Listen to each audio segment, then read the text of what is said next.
Mr. Roth, while at Twitter, how many meetings did you have with the FBI? I couldn't say for sure, but I would More say than 10? That's a More than reasonable 20? estimate. I couldn't say for sure. More than 50? That seems a bit high. Many meetings with the FBI. Well, we know how many FBI agents worked at Twitter while you were there? I don't believe any active FBI agents. Former FBI agents. How many worked there while you were there? I'm aware of perhaps 2. Well, we know of at least 9 because they started the BU group chat, BU for Bureau. Now, Mr. Roth, did the FBI ever ask you to share information like users' communication data without going through proper legal channels? No, they did not, and I would have refused if they had. That's correct. I see that you denied Agent Chan's request for access to Twitter's data feed. What's sick isn't that you would deny it, it's that the FBI would even ask you for the private data of American citizens without going through legal channels of the law.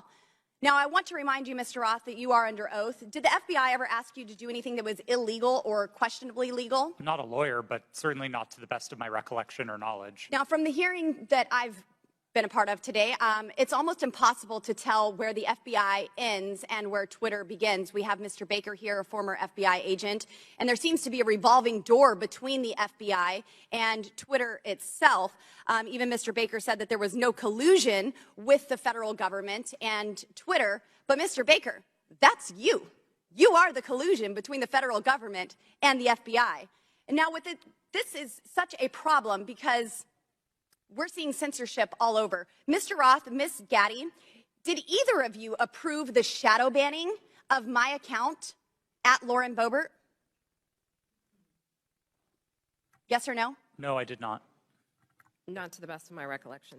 Well, let me refresh your memory, because on March 12th, 2021, and Mr. Roth, I know you looked at it because Fascist Twitter 1.0 had a public interest exceptions policy, which means for members of Congress to be shadow banned, it had to go before you, Mr. Roth. So I'll ask again, did you shadow ban my account, yes or no?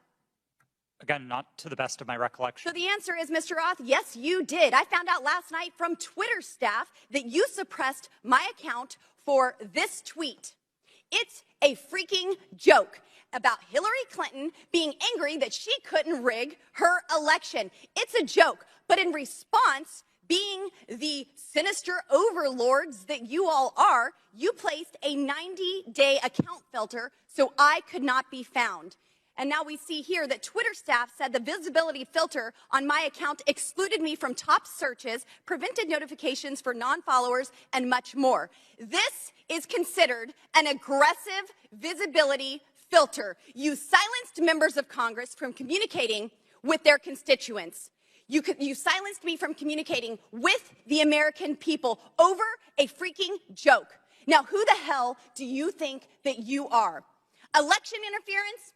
Yeah, I would say that that was taking place because of you four sitting here. The Hunter Biden laptop story was suppressed. A sitting member of Congress was suppressed.